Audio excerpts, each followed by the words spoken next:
31 Proverbs in 31 days, day 20.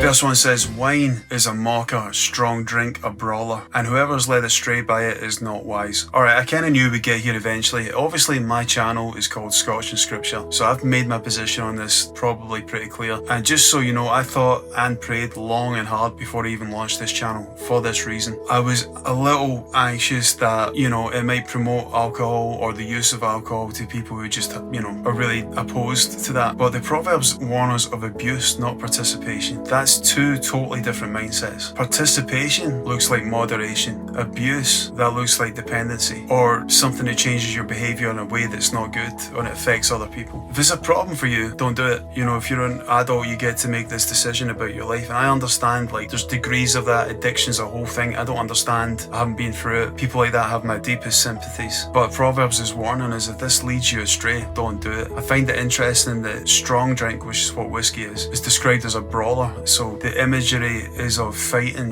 getting into actual physical alterations, and we've all seen it. I grew up west of Scotland. I saw many people getting into fights on the streets of Glasgow at closing time. It gets a bit hairy. We've all seen it. But I think in terms of Christians drinking, there are some just cultural differences. I grew up in Scotland. Alcohol is just part of the culture. Some people where I now live in the south of the United States, particular denominations especially, it's just a no-fly zone. You don't do it. It's considered sinful. You really have to make your own mind up about that and sort of pray your way through it if you're on the fence either way, and go with your conviction. I would never promote drinking to anybody, but for people who enjoy it and they're not inhibited by any kind of conviction and they're doing it responsibly, Proverbs doesn't say that we shouldn't do it. In fact, the Bible doesn't say we shouldn't do it. It just says use your brain, be smart, don't go mad, enjoy it as it was always meant to be enjoyed, don't abuse it. It was never meant to be abused. So as the alcohol industry now says, please drink responsibly. So I suppose it's kind of weird now to suggest the dram of the day. However, the dram of the day is the Aberlour 12, an amazing Speyside. It's matured in both aged oak casks and sherry casks. It's rounded, fruity, there's kind of red apple there, sherries, it's very warm feeling, a little spicy on the finish. It's a great bottle and it looks really nice. So sip it slowly, ruminate on the bigger things. Please be careful with your choices. Tomorrow, chapter 21.